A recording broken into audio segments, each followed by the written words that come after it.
Power Hour with John Lee. So, the Shah of Iran. What's the basic story with the Shah of Iran? Well, if you go back to 1953, and they had a prime minister that was elected, Mohammad Mossadegh, and the first thing he did when he came to power was expel the British, and he kicked them out. The CIA went in there and provoked, staged a coup, paid people cash money to go out in the streets and break things. But what the CIA did then was that they installed the Shah. He took control of the country and he started pushing the country more Western, which the Americans were very happy about because they saw him as what he was, an American puppet. He was a puppet for the United States. And the Iranians said, this is not who we are.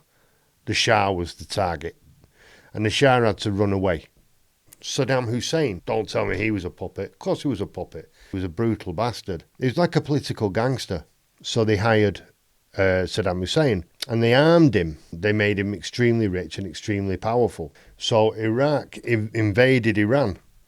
And this was a CIA agent, Saddam Hussein, attacking Iran, which was previously governed by another CIA agent, the Shah of Iran, that the Americans were selling arms to Iran in the same time period. Invaded Kuwait. So George Bush Sr., the father, says, right, we need this, we can't have this, we can't have countries invading other countries. You know, the audacity of it. So they said to Saudi Arabia, right, we're just going to basically occupy the northern part of your country so that we can launch an attack on Iraqi forces and Iraq.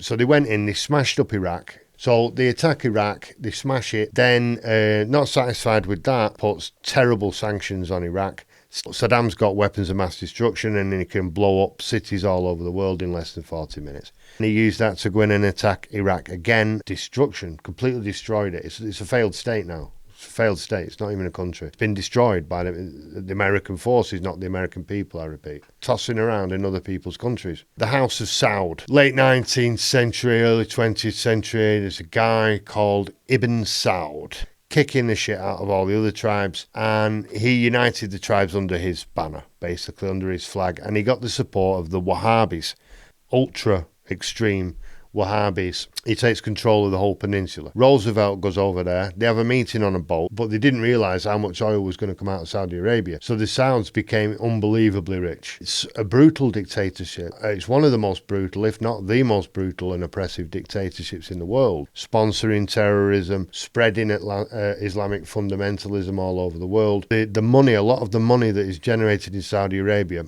is used to fund the Wahhabis.